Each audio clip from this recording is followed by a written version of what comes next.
مجلس کو سجا رہا ہے یہ اللہ کا احسان ہے، اگر ہم گفتگو کر رہے ہیں یہ اللہ کا احسان ہے، آپ یہاں بیٹھ کر اللہ کا ذکر کر رہے ہیں یہ اللہ کا احسان ہے، آپ بول رہے ہیں یہ اللہ کا احسان ہے، آپ چل رہے ہیں یہ اللہ کا احسان ہے، آپ دیکھ رہے ہیں یہ اللہ کا احسان ہے، آپ سن رہے ہیں یہ اللہ کا احسان ہے، آپ سن رہے ہیں یہ اللہ کا احسان ہے۔ میں آپ کو بتاؤں آپ کا دل سلامت ہے یہ اللہ کا احسان ہے، اللہ تعالیٰ نے آپ کے دل میں ایمان کی روشنی ڈالی ہے یہ اللہ کا احسان ہے، اللہ تبارک و تعالیٰ نے اپنے نبی کی محبت ڈالی ہے یہ اللہ کا احسان ہے، آپ کے دلوں میں اولیاء کرام کی محبت ڈالی ہے یہ اللہ کا احسان ہے، آپ کے دلوں میں آپ کے والدین کی محبت ڈالی ہے یہ اللہ کا احسان ہے، اللہ تبارک و تعالیٰ نے آپ کو اولاد عطا کی ہے یہ اللہ کا احسان ہے، اللہ تبارک و تعالیٰ نے آپ کے سر پر سایہ ماں باپ پر رکھا ہے یہ اللہ کا احسان ہے، اللہ تبارک و تعالیٰ نے آپ کو دو وقت کی روزی دی ہے یہ اللہ کا احسان ہے، اللہ تبارک و تعالیٰ نے آپ پر اتنا احسان کیا ہے، اتنا احسان کیا ہے کہ آپ اسے شمار نہیں کر سکتے، آپ آرام آرام سے بستر میں نرم نرم بستر پر سو رہے ہیں یہ اللہ کا احسان ہے، اس طرح آپ زندگی گزار رہے ہیں یہ اللہ کا احسان ہے، خوشحالی کی زندگی گزار رہے ہیں یہ اللہ کا احسان ہے، آپ صحیح اور تندرست ہیں یہ اللہ کا احسان ہے، آپ کے جسم میں بیماری نہیں یہ اللہ کا احسان ہے، آپ لنگڑے نہیں ہیں اللہ کا احسان ہے، آپ لولے نہیں ہیں یہ اللہ کا احسان ہے، آپ بول پا رہے ہیں یہ اللہ کا احسان ہے، آپ سن پا رہے ہیں یہ اللہ کا احسان ہے، آپ کو سمجھ میں نہیں آ رہی بات تو آپ سمجھیں، آپ اس بندے سے پوچھیں جس کا پیر ٹوٹ گیا ہے، آپ اگر اس ایک ایک نعمت کو اگر احساس کرنا ہو میں آپ سے کہنا چاہوں گا اندھے سے پوچھئے، اندھے سے پوچھئے آنکھ کی قیمت، یہ تمہاری آنکھ کی روشنی جو چھین لی گئی ہے بتاؤ تمہیں کیسا لگ رہا ہے، تو اس کی قیمت وہ بتائے گا، اگر آپ کو ہاتھ کی قیمت جاننی ہو تو کوئی لولہے سے پوچھئے کہ ہاتھ کی قیمت کیا ہے تو آپ کو ہاتھ کی قیمت بتائیں گے، کسی دماغ کے پاگل سے آپ پوچھیں کہ اللہ تعالیٰ نے آپ کی دماغی قوت کو چھین لی ہے تو اس کی قیمت کیا ہے، پاگل کو دیکھ کر آپ سمجھ جائیں گے کہ عقل کی قیمت کیا ہے، ایک ہارٹ کے مریض کو آپ پوچھیں کہ ہارٹ کی قیمت کیا ہے، دل کی قیمت کیا ہے، لاکھوں کروڑوں روپیہ خرچہ کر کے اپنے دل کو سلامت رکھنے کے لیے وہ ہما وقت تیار رہتا ہے، دل میں اگر ہارٹ کی بیماری آ جائے، اگر وہ ہارٹ کا مریض ہو جائے تو پوچھے دل کی قیمت کیا ہے، اگر آپ اس احسانات کو جاننا چاہتے ہیں، آپ ایک ایک نعمت کو پہچاننا چاہتے ہیں، ان کی قیمت کو محسوس کرنا چاہتے ہیں تو ان بندے سے پوچھے جنہیں خون کی ضرورت ہے، اللہ تعالیٰ نے آپ کے جسم پر خون دیا ہے، آپ کے جسم پر آپ کے رگوں پر خون دوڑ رہا ہے تو یہ اللہ کا احسان ہے، آپ اس بندے سے پوچھئے جب وہ خون کے لیے تڑپتا ہے، جب اسے خون نہیں ملتا ہے اسے خون کی قیمت پوچھئے کہ خون کی قیمت کیا ہے، آپ اس بندے سے پوچھئے یہ کسی کے دو جوان بیٹیاں گھر میں بیٹھی ہوئی ہے، خوبصورتی نہ ہونے کی وجہ سے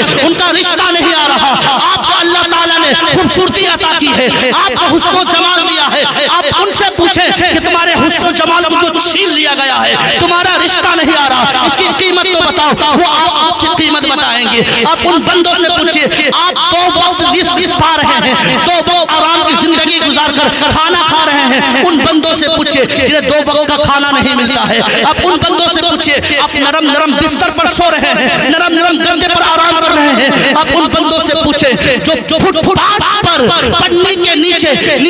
سر کے نیچے پتھر ہے، اپنے سر پر پتھر رکھ کر تکیہ بنا کر وہ سو رہا ہے، ان سے پوچھے تکیہ کی قیمت کیا ہے، آپ کو یہ نعمتیں ملی ہے، آپ کو بات سمجھ میں نہیں آتی، اللہ تعالیٰ نے اتنے احسانات کیے ہیں لیکن آپ کو اس کی قیمت سمجھ میں نہیں آ رہی، اللہ تعالیٰ نے کتنا احسان کیا ہے، آپ آرام کی زندگی گزار رہے ہیں، چل رہے ہیں، پھر رہے ہیں، کھا رہے ہیں، صحت مند ہے، اس کی قیمت آپ کو سمجھ میں نہیں آتی، کہنا یہ چاہتا ہوں کہ رب کعبہ نے آپ پر اتنے احسانات کیے ہیں، اللہ رب العزت نے آپ پر اتنے احسانات کیے ہیں لیکن آپ سے کوئی کچھ مانگا ہے، اللہ تعالیٰ نے کہا کہ میں نے تم سے مال و جائیداد میں تم سے طلب کرتا ہوں کہ اللہ رب العزت نے آپ کو اولاد دی، اللہ تعالیٰ نے صحت و تندرستی دی، کبھی اللہ تبارک و تعالیٰ نے آپ پر احسان جتایا ہے نہیں جتایا ہے، قرآن کریم کی آیت دیکھ لے، اللہ تعالیٰ نے کہیں آپ پر احسان نہیں جتایا، اللہ تعالیٰ نے آپ پر احسان کیا لیکن احسان جتایا نہیں، ایک نعمت اللہ تعالیٰ نے آپ کو عطا کی لیکن احسان نہیں جتایا، لیکن وہ بندے جو اللہ کا ذکر تک نہیں کرتے، اللہ کا ذکر تک نہیں کرتے، اللہ کا ورد نہیں کرتے، نمازوں کے لیے بلایا جاتا ہے، مؤذن اذان پہ اذان دیتے ہیں، مسجد کے دروازے تک نہیں جاتے، تو بتاؤ اللہ تعالیٰ نے تمہیں اتنی نعمتیں دی ہے، بتاؤ اللہ تبارک و تعالیٰ ہے؟ بتاؤ اللہ تبارک و تعالیٰ کے در پہ آپ سجدہ کرنا چاہیے تھا کہ نہیں چاہیے تھا؟ بتاؤ اللہ تعالیٰ نے آپ کو جس میں قوت دی ہے، اللہ تعالیٰ نے صحت دی ہے، بتاؤ اس صحت کو صرف مسجد کے گیٹ کے آ کر کرنا چاہیے تھا کہ نہیں کرنا چاہیے تھا؟ بتاؤ آج اللہ کا ذکر کیا جا رہا ہے، محبوب اللہ کا ذکر کیا جا رہا ہے، اللہ کے پیارے بندوں کا ذکر کیا جا رہا ہے، بتاؤ اس محفل میں تمہیں آنا چاہیے تھا کہ نہیں آنا چاہیے تھا؟ اس مجلس میں بیٹھ کر اللہ کے محبوب بندوں کا ذکر کرنا چاہیے تھا کہ نہیں کرنا چاہیے تھا؟ اگر کوئی بندہ یہاں پر محفل میں موجود ہے تو یہ اس بات کی دلیل ہے کہ وہ اللہ کو راضی کرنا چاہتا ہے۔ اگر کوئی بندہ مجلس سے دور ہو کر نرم نرم بستر پر سو رہا ہے تو یہ اس بات کی دلیل ہے اللہ کے احسانات کو فراموش کر دیا ہے، اللہ کے احسانات کو بھلا دیا ہے۔ آج غور کرنے کی بات ہے، اپنے اوپر اللہ کے احسانات کو دیکھو اور اپنے کعبہ کی دربار میں آ کر کہو مولا پوری زندگی ہم بھٹکتے رہے، پوری زندگی تیرے دربار سے ہم دور رہے، لیکن آج صرف دل سے تیرے دربار میں آ گئے مولا، اگرچہ گنہگار ہے، بدکار ہے، سیاکار ہے، لیکن آج تیرے دربار میں آ کر تیرے سامنے جھولی پھیلا دی ہے مولا۔ جو بھی ہم نے گناہ کیے ہیں، ہم نے بدنگاہی کی ہے، ہم نے بد نظری کی ہے، ہم نے رات کے سناٹے میں پکچروں میں ملوث ہو گئے، رات کے سناٹے میں ہم گانوں میں ملوث ہو گئے، رات کے سناٹے میں ہم خاتونوں میں ملوث ہو گئے، لیکن مولا آج صدق دل سے اس مجلس میں ہم توبہ کرتے ہیں، مولا میرے توبہ کو قبول فرما۔ میں آپ کو یقین دلاتا ہوں ادھر آپ کا ہاتھ اٹھے گا، اللہ کے نوری فرشتے رب کی بارگاہ میں فریاد کریں گے مولا اس یہ بندہ گناہگار ضرور تھا، یہ بندہ اگرچہ بدکار تھا، اگرچہ سیاکار تھا، لیکن آج تیری رحمت کا امیدوار ہے، لیکن آج تیری رحمت کا امیدوار ہے مولا، اپنے محبوب کے صدقے میں اس کی مغفرت فرما۔